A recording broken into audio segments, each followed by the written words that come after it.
নমস্কার, আজ জানাবো পশ্চিমবঙ্গ ও দেশ ও বিদেশের গুরুত্বপূর্ণ 15টি তাজা সংবাদ।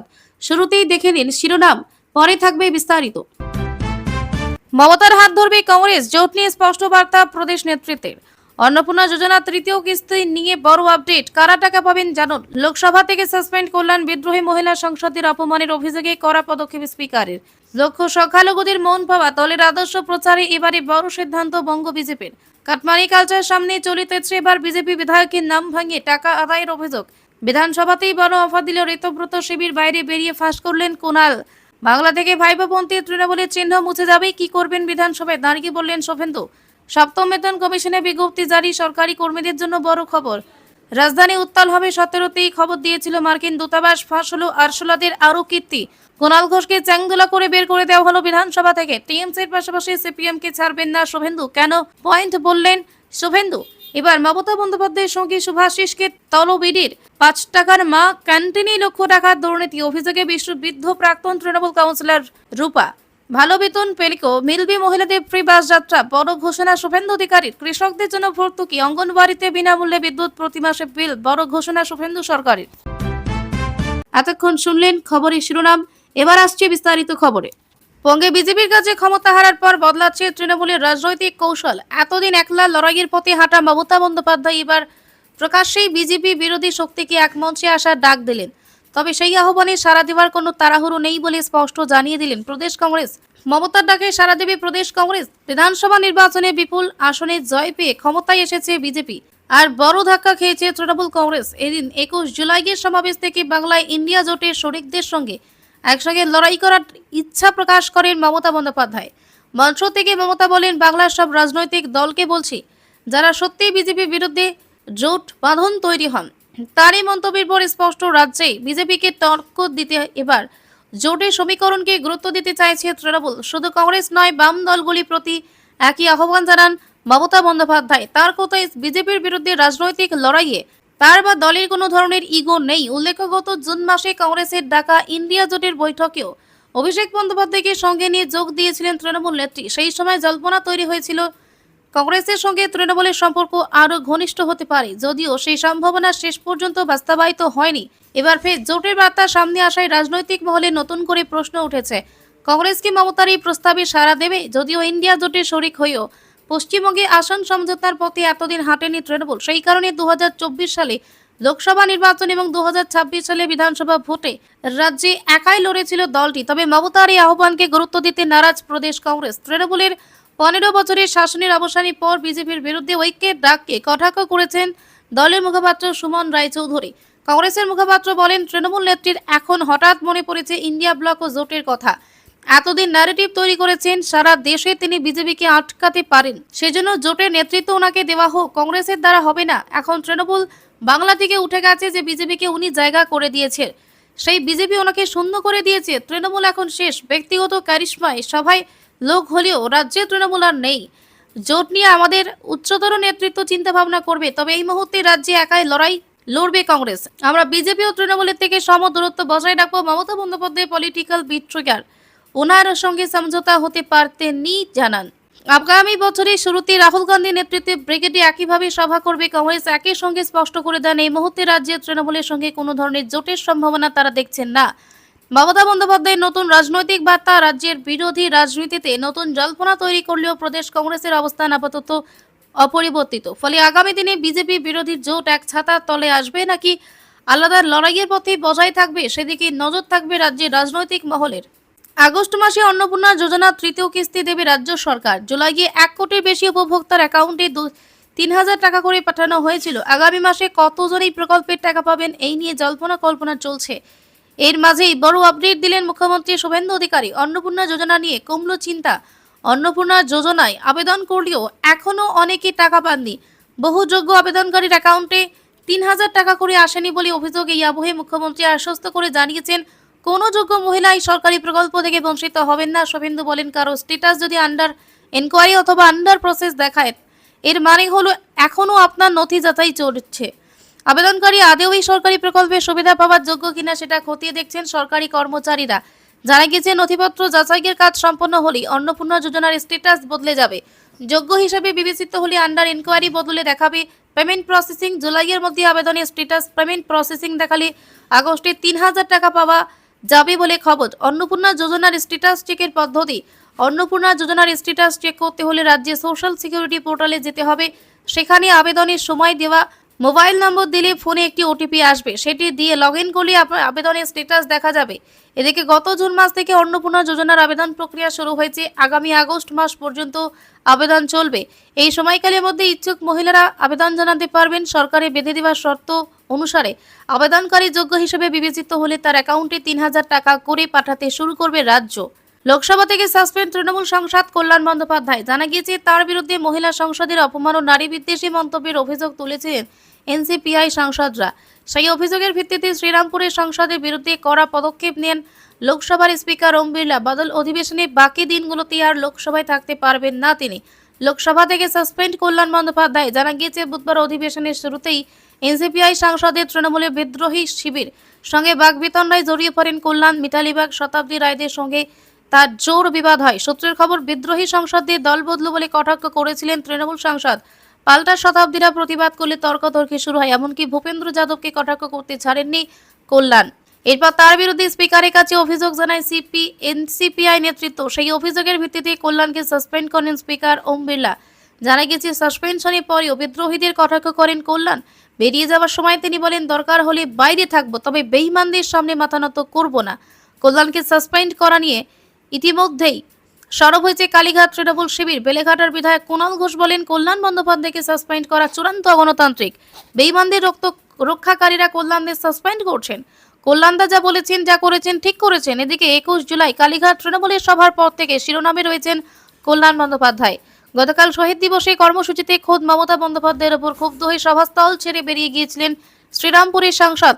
এরপর সমাজ মাধ্যমে একটি বিস্ফোরক পোস্ট করেন। এসবের রেশ কাটতে না কাটতেই এদিন নয়াদিল্লিতে একটি সাংবাদিক বৈঠক করে বেশ কিছু বিস্ফোরক মন্তব্য করেন কুণাল। তিনি স্পষ্ট জানান, দিদিকে ভালোবাসেন, তবে তৃণমূল সুপ্রিমোকেও বুঝতে হবে, না হলে দলটাই শেষ হয়ে যাবে। এর মাঝে এবার লোকসভা থেকে সাসপেন্ড হলেন তিনি। বিষয়টিকে কালীঘাট তৃণমূলের জন্য বড় ধাক্কা বলে মনে করছে রাজনৈতিক বিশেষজ্ঞরা। উত্তর দিনাজপুরে বিভিন্ন পঞ্চায়েত দখল করতে সংখ্যালঘু এলাকায় সংগঠন শক্তিশালী লোককে বুথভিত্তিক কার্যক্রমে নেমে পড়ল স্থানীয় বিজেপি নেতৃত্ব। দলের জেলা নেতৃত্বের নির্দেশে জেলার সংখ্যালঘু অধ্যুষিত এলাকাগুলোতে প্রথমে বুথভিত্তিক ছোট ছোট বৈঠকের মাধ্যমে দলের নীতি আদর্শ প্রচারের কর্মসূচির সিদ্ধান্ত চূড়ান্ত হয়েছে। শুধু তাই নয়, আরও বেশ কিছু কর্মসূচি নেওয়া হচ্ছে বলে খবর। বস্তুত সংখ্যালঘু এলাকায় সাংগঠনিক শক্তি দুর্বল হওয়ার এবারও জেলার 4টি সংখ্যালঘু অধ্যুষিত বিধানসভায় দলীয় প্রার্থীরা পরাজিত হয়েছে। এই আবহে দলীয় নির্দেশ কার্যকর করতে সোমবার থেকে চোপড়া ব্লক জুড়ে বুথ সভা শুরু হলো। চোপড়া বিধানসভা কেন্দ্রের দলীয় প্রার্থীকে হারাতে চাইছে। সব দিক বিবেচনা করে সীমান্তবর্তী দাসপাড়া পঞ্চায়েতের মারুগছে 120 নম্বর বুথের ভোটের পর প্রথম বিজেপির স্থানীয় নেতৃত্বের উদ্যোগে সাংগঠনিক বৈঠকের আয়োজন করা হয়। মূলত সংখ্যালঘু অধ্যুষিত এই বুথে বিজেপি বিশেষ নজর দিয়েছে বলে দলীয় সূত্রে খবর। তবে এহেন বুথ বৈঠকে সংখ্যালঘু সম্প্রদায়ের মানুষের নজিরবিহীন উপস্থিত বাংলা দখল করার পর প্রথম, যা নিঃসন্দেহে তাৎপর্যপূর্ণ বলেই মনে করছে রাজনৈতিক মহল। এই সংক্রান্ত বৈঠকে উপস্থিত ছিলেন বিজেপির শিলিগুড়ি সাংগঠনিক জেলার সহ সভাপতি অসীম বর্মন, জেলার সংখ্যালঘু মোর্চার সহ সভাপতি জিয়ারুল হক সহ অন্যান্য স্থানীয় নেতৃত্ব। অসীম বর্মন বলেন, ভারতীয় জনতা পার্টি ক্ষমতায় আসার পর যা যা প্রতিশ্রুতি দিয়েছিল তা আজ কাজ শুরু হয়ে গিয়েছে। সংখ্যালঘু ভাইয়েরা আজ যথেষ্ট সচেতন। বিগত 15 বছর ধরে টিএমসি সরকার তাদের ভুল বুঝিয়ে ভাউতা দিয়ে রেখেছিল, কিন্তু আজ তারা সত্যিটা বুঝতে পেরেছে। এলাকার প্রকৃত উন্নয়ন, শান্তি, শিক্ষা, স্বাস্থ্য এবং কর্মসংস্থান কেবল বিজেপির ডাবল ইঞ্জিন সরকারের মাধ্যমেই সম্ভব। তাই তারা স্বতঃস্ফূর্তভাবে এগিয়ে আসবে। তবে বিজেপির জেলা সভাপতি নিমাই কবিরাজ বলেন, সকল সংখ্যালঘু মানুষজনকে আহ্বান জানাচ্ছি, আসুন আমরা কাঁধে কাঁধ মিলিয়ে এলাকা এবং রাজ্যকে সমৃদ্ধ করি। রাজধানীর রাস্তায় এখনো চলছে তথাকথিত ছাত্র আন্দোলন। এই তথাকথিত আন্দোলনকে ঘিরে ছড়িয়েছে হিংসা। পুলিশ কড়া পদক্ষেপে তা দমন করেছে। এই আন্দোলন নিয়ে উঠে এসেছে বিতর্ক। তবে আরও এক চাঞ্চল্যকর তথ্য প্রকাশ পেয়েছে, যা এই ঘটনায় এনেছে নতুন মোড়। সূত্রের খবরে জানা গিয়েছে, রাজধানীর রাস্তায় যে হিংসাত্মক ঘটনা ঘটেছে তার 4 দিন আগেই মার্কিন দূতাবাস একটি সতর্কবার্তা জারি করেছিল। 17 জুলাই তারিখেই ওই লিক হয়ে যাওয়া অ্যালার্টে আমেরিকান নাগরিকদের দিল্লি সমাবেশ ও জমায়েত থেকে দূরে থাকতে বলা হয়েছিল। আর 20 জুলাই সিজেপি এর চলো সংসদ মার্চ ঘিরে দেখা গেল তীব্র সংঘর্ষ, লাঠিচার্জ, টিয়ার গ্যাস এবং উত্তেজনা। এই সময়ের ব্যবধান ও সতর্কতার প্রকৃতি নিয়ে ফের উঠছে গুরুতর প্রশ্ন। দিল্লি রাস্তায় যে অরাজকতা দেখা গেল তার পেছনে যে কোনো বিদেশি শক্তির হাত আছে, এখন এই সন্দেহ সত্য বলে প্রমাণিত হয়েছে। যদিও মঙ্গলবার বাংলাদেশের চরমপন্থী সংগঠন জামাত চিঠি লিখে হিংসাকে সমর্থন করেছে। এই আবহে মার্কিন দূতাবাসের এই অ্যালার্টটি যে সাধারণ কোনো নিরাপত্তা সতর্কতা ছিল না তা বলাই বাহুল্য। তাতে স্পষ্টভাবে বলা হয়েছিল যে দিল্লিতে বড় ধরনের সমাবেশ হতে পারে এবং তা অপ্রীতিকর পরিস্থিতির সৃষ্টি হতে পারে। ঠিক 4 দিন পর যখন প্রতিবাদকারীরা সংসদের দিকে এগোতে চাইলেন, তখন পরিস্থিতি নিয়ন্ত্রণের বাইরে চলে যায়। তলোয়ার হাতে নিঃসঙ্গদের উপস্থিতি, পুলিশের উপর হামলা, হুমকির মতো ঘটনা সামনে আসে। এত আগে থেকে কিভাবে বিদেশি দূতাবাস এমন নির্দিষ্ট সতর্কতা জারি করলো, এই প্রশ্ন এখন অনেকের মনে ঘুরপাক খাচ্ছে। নিরাপত্তা বিশ্লেষকেরা বলছেন, বিদেশি দূতাবাসগুলো সাধারণত তাদের নাগরিকদের নিরাপত্তার জন্য আগাম তথ্য পায়, কিন্তু এতটা নির্দিষ্ট এবং সময়োপযোগী সতর্কতা সন্দেহের উদ্রেক করে। দেশের রাজনৈতিক এবং কূটনৈতিক মহলের একাংশের মনে এখন আর কোনো সন্দেহ নেই যে পেছনে কোনো বিদেশি শক্তির পরিকল্পিত রয়েছে। প্রশ্নপত্র ফাঁসকে অজুহাত করে ভারতের অভ্যন্তরীণ অস্থিরতা তৈরি করে দেশকে দুর্বল করার চেষ্টাতেই পরিকল্পনা বলে ধারণা তাদের। বিশেষ করে যখন শিক্ষা ব্যবস্থার বৈধ নথি নিয়ে শুরু হওয়া আন্দোলন হঠাৎ হিংসাত্মক রূপ নিল, তখন প্রশ্ন উঠতেই পারে যে কোনো বহিরাগত এজেন্সি এতে ইন্ধন যোগাচ্ছে। সিজেপি আন্দোলন শুরু হয়েছিল এনআইটি সহ শিক্ষা সংক্রান্ত সমস্যা নিয়ে। ছাত্র যুবকদের ক্ষোভ ছিল স্বাভাবিক, কিন্তু আন্দোলনের মধ্যে যেভাবে সশস্ত্র উপাদান ঢুকে পড়ল এবং পরিকল্পিতভাবে সংঘর্ষের দিকে নিয়ে যাওয়া হলো, তার সাধারণ ছাত্র আন্দোলনের চরিত্রের সঙ্গে মেলে না। অনেকে মনে করেন এর পেছনে রাজনৈতিক বা আন্তর্জাতিক এজেন্ডা কাজ করছে। চীন বা পাকিস্তানের মতো দেশগুলো ভারতের অভ্যন্তরীণ বিষয়ে অস্থিরতা তৈরি করতে চায় বলে অভিযোগ দীর্ঘদিনের। তবে এই বিষয়ে আমেরিকার মদতকেও সন্দেহের ঊর্ধ্বে রাখা যাচ্ছে না বলে মনে করছেন দেশের গোয়েন্দা সংস্থাগুলি। রাজ্যে সরকারি কর্মচারীদের জন্য বড় খবর, 7ম পে কমিশন গঠন করল রাজ্য সরকার। ভোটের আগে বেতন কমিশন গঠনের প্রতিশ্রুতি দিয়েছিল বিজেপি, অবশেষে তা বাস্তবায়িত হচ্ছে। আজ বুধবার অর্থ দপ্তর আনুষ্ঠানিকভাবে 7ম বেতন কমিশন গঠনের বিজ্ঞপ্তি জারি করলো। নবান্ন থেকে জারি করা এই বিজ্ঞপ্তিতে জানানো হয়েছে যে এই পে কমিশনের আওতায় সরকারি কর্মচারীদের বেতন ভাতা, ডিএ এবং অন্যান্য সুবিধা পর্যালোচনা করা হবে। বর্তমান ডিএ কাঠামো পর্যালোচনা করে নতুন বেতন কাঠামোর সঙ্গে সামঞ্জস্যপূর্ণ করা হবে বলেও উল্লেখ করা হয়েছে। কি থাকবে বেতন কমিশনের? ট্রাভেল অ্যালাউন্স সহ অন্যান্য ভাতা খতিয়ে দেখা হবে। পেনশন সহ অবসরকালীন অন্যান্য স্কিম, স্বাস্থ্য সংক্রান্ত সুবিধার বিষয়ে আলোচনা হওয়ার কথা বলা হয়েছে। 2016 সালে কেন্দ্রীয় স্তরে কার্যকর হয়েছে 7ম বেতন কমিশন। বর্তমানে এই রাজ্যে সরকারি কর্মীরা 6ষ্ঠ পে কমিশন অনুসারে বেতন পান। 7ম পে কমিশন চালু হলে অনেকটা বেতন বাড়বে কর্মীদের। বর্তমানে রাজ্যের ও কেন্দ্রের বেতনের মধ্যে যে বিশাল ব্যবধান রয়েছে তা ঘুচে যাবে। বাড়ি ভাড়া ভাতা, যাতায়াত ভাতা এবং চিকিৎসা ভাতার পরিমাণ বর্তমানের তুলনায় বৃদ্ধি পাবে। কত বেতন বাড়তে পারে? 7ম পে কমিশনের মূল ভিত্তি হলো 2.57 ফিটমেন্ট ফ্যাক্টর, অর্থাৎ আগের পে কমিশনের তুলনায় মূল বেতন করে 2.57 গুণ বৃদ্ধি পায়। ধরুন একজন রাজ্য সরকারি কর্মচারীর যদি বেসিক 20,000 টাকা হয়, তাহলে 2.227 ফিটমেন্ট ফ্যাক্টর হিসেবে বেসিক হবে 51,400 টাকা। আর 6ষ্ঠ পে কমিশনের রাজ্যের হারে তিনি যদি ডিএ পান 14%, তাহলে এই 7ম পে কমিশন লাগু হলে কেন্দ্রীয় হারে বর্তমানে 50% ভাতার বেশি হবে। তৃণমূলের কাটমানি কালচার এখনো চলছে। এখন বিজেপি বিধায়ক মন্ত্রীদের নাম ভাঙিয়ে কাটমানি আদায়ের চেষ্টা করছেন তৃণমূলের ছোটখাটো কর্মীরা, এমনই অভিযোগ উঠছে। দুর্গাপুর পশ্চিমে বিজেপি বিধায়ক লক্ষণ ঘড়ইয়ের অভিযোগ, কেউ বাড়ি বা জমি বিক্রি করলে তাদের কাছে বিধায়কের নাম করে মোটা টাকা কাটমানি চাইছেন তৃণমূল নেতারা। এইসব নিয়ে নালিশ কানে আসতেই কড়া বার্তা দিলেন লক্ষণ ঘড়ই। তার নামে কেউ টাকা চাইলে সঙ্গে সঙ্গে এফআইআর করার নির্দেশ দিয়েছেন বিধায়ক। বুধবার তিনি দুর্গাপুরে বেনাচিতি থেকে কথা জানান। এদিন অবৈধ নির্মাণে বুলডোজার চালানো নিয়ে কড়া বার্তা দিয়েছেন বিধায়ক। বুধবার দুর্গাপুরে বেনাচিতিতে পরিদর্শনে গিয়েছিলেন লক্ষণ ঘড়ই। সেখানকার জনপরিষেবার কাজ কেমন চলছে তা দেখতে যান, আর সেখান থেকেই তৃণমূল নেতাদের বিরুদ্ধে বিধায়কের নাম ভাঙিয়ে কাটমানি আদায়ের চেষ্টার অভিযোগ তোলেন। বিধায়ক স্পষ্ট ভাষায় জানিয়েছেন, তার নাম ব্যবহার করে কেউ যদি কোনো ধরনের টাকা দাবি করে বা কাটমানি নেওয়ার চেষ্টা করে, তাহলে সাধারণ মানুষ যেন কোনোভাবেই তাতে প্রভাবিত না হন।